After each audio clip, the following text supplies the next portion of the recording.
queremos formularle alguna pregunta.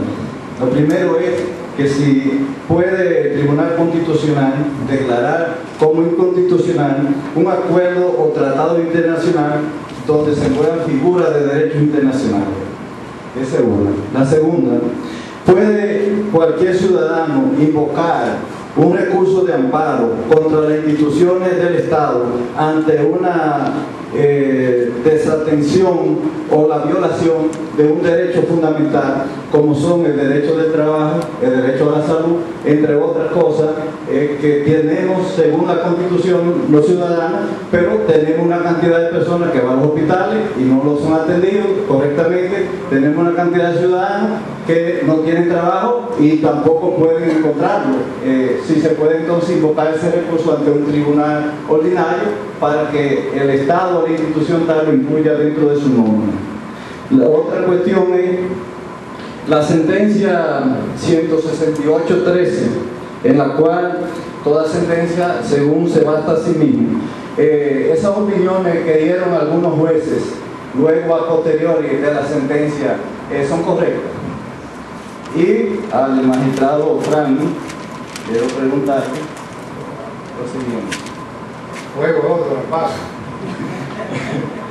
¿Cree usted que el legislador se cedió al momento de aprobar varios derechos como fundamentales y no diferenciarlos de lo que son los derechos humanos? ¿Hubo algún exceso o es correcto que se mantengan como todos como derechos fundamentales sin distinción alguna? Que en este compendio que hace Reinaldo tenemos que dar una idea generalizada de que luego vamos a magistrado. Reinaldo, lo primero que hay que destacar es que el Tribunal Constitucional eventualmente pudiera estar, en este caso apoderado, eso es para referirnos a los tratados y acuerdos internacionales, pudiera estar apoderado de la inconstitucionalidad de uno de los tratados que hayan estado en curso. Bueno, vimos ahí el caso, por ejemplo, del concordato. Tuvo la Suprema Corte de Justicia apoderada en razón de que tenía anteriormente las funciones de justicia de sección como Tribunal Constitucional. Se lo acordó la Constitución de 1994 en el artículo 67 en la parte inferior. Y pudiera estar apoderado, y es entonces donde en virtud de ese control concentrado de la constitucionalidad puede o no declarar. Ahora el Tribunal Constitucional tiene de manera previa, que no sería una declaratoria como sentencia de inconstitucionalidad.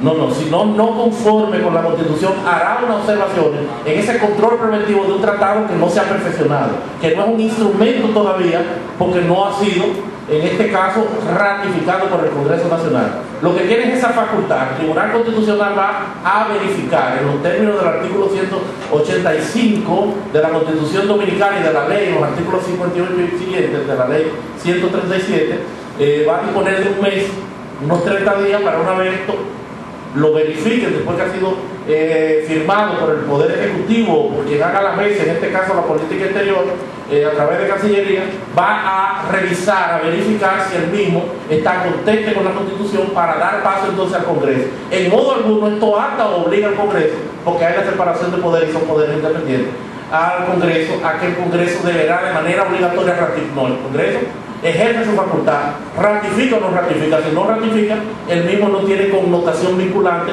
como una ley ya en relación a ese tratado que ha pasado a ser parte o formar parte de lo que es el esquema o el sistema de fuentes o de leyes en la República Dominicana.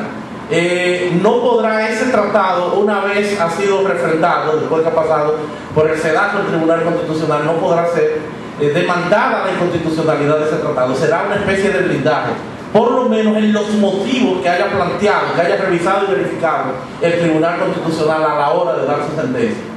Por lo menos en relación a esos motivos, porque ha dicho que está conforme.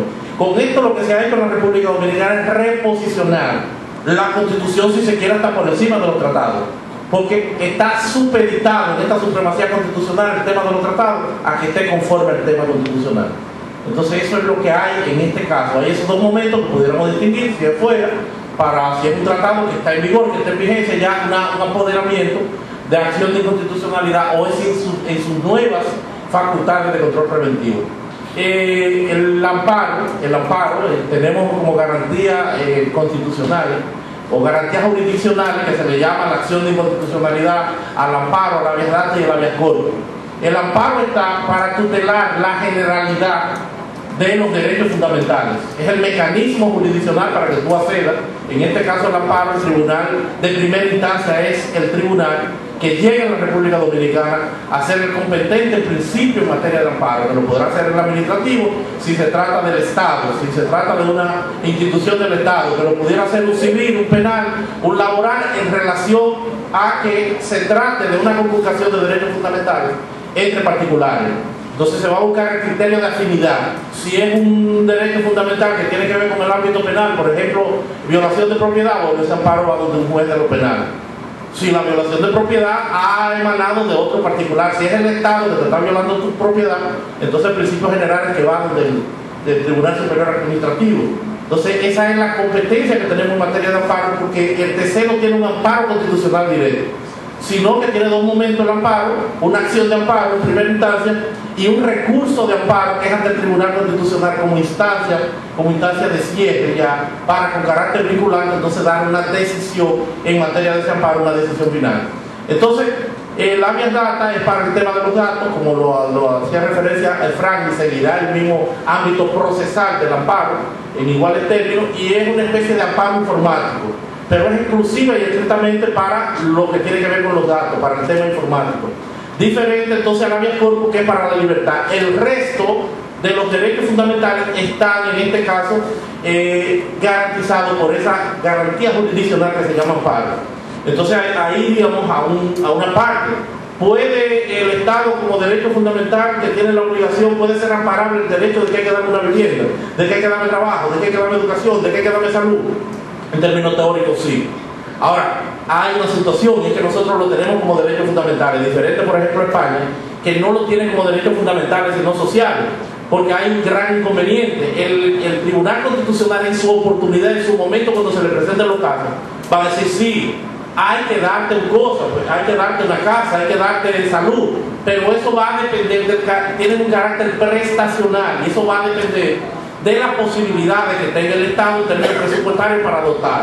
Entonces la responsabilidad del Estado más que todo se limita en el principio social, en el Estado social y democrático de derecho, más que todo lo que se limita es a una garantía que tiene que propiciar, que procurar, hacer su mejor esfuerzo, porque nadie está obligado a lo imposible, para que se desarrollen las personas en condiciones de que puedan tener una casa, de que puedan tener salud, porque eso tiene un carácter prestacional que va a depender del presupuesto, y le corresponderá al Tribunal Constitucional, que es ese no solamente corrector de justicia, sino el que está en condiciones de reescribir el derecho en la República Dominicana. Tendrá entonces que trazar la pauta para decir en cuáles casos procede, en cuáles casos no, porque tendrá a partir de las condiciones particulares de cada caso hacer el examen.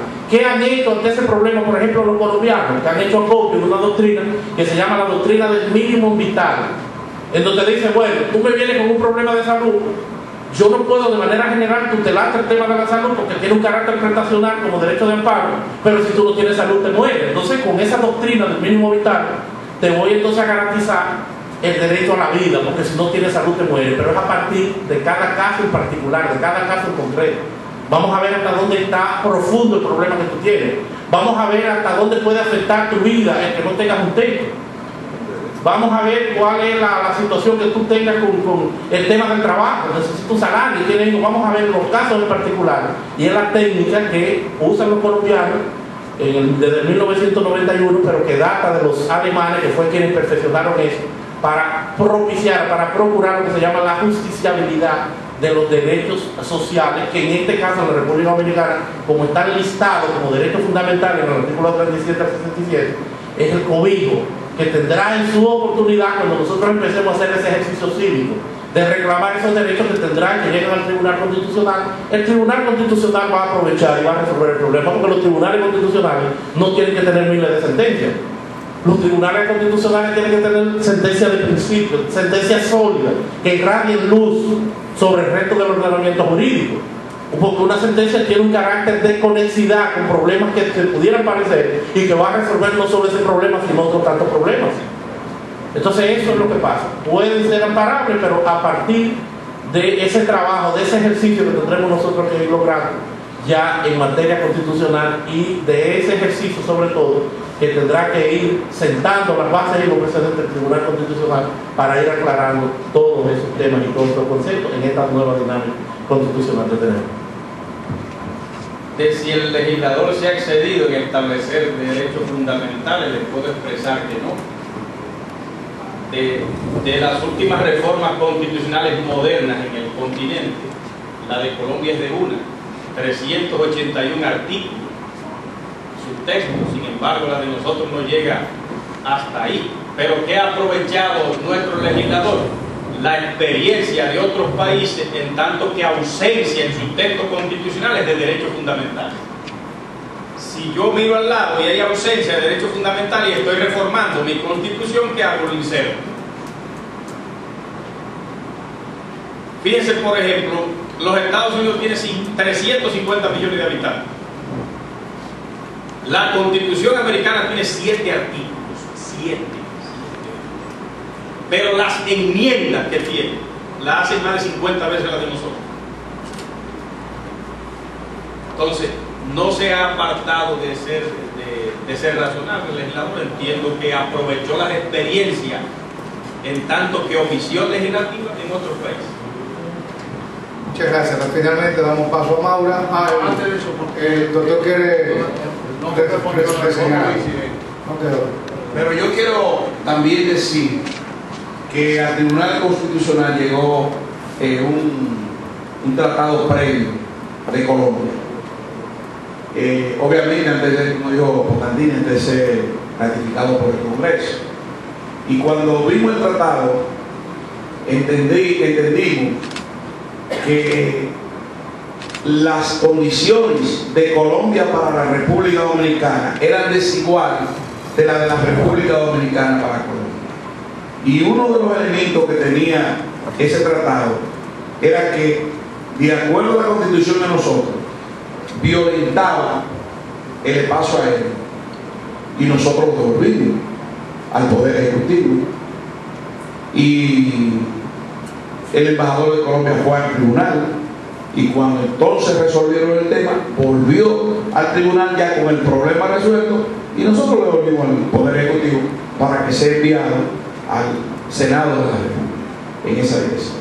El voto disidente es un voto que fortalece la decisión del tribunal, porque el voto disidente es un voto que se aparta de la decisión de la mayoría del tribunal, y entonces fundamentan su voto en esa dirección. Yo creo que el voto disidente, que tiene que ser respetuoso con la decisión del tribunal, solamente debe discrepar en torno al problema de la motivación y en torno al problema del dispositivo de la sentencia, con criterios diferentes a cómo fue motivado a favor de la sentencia.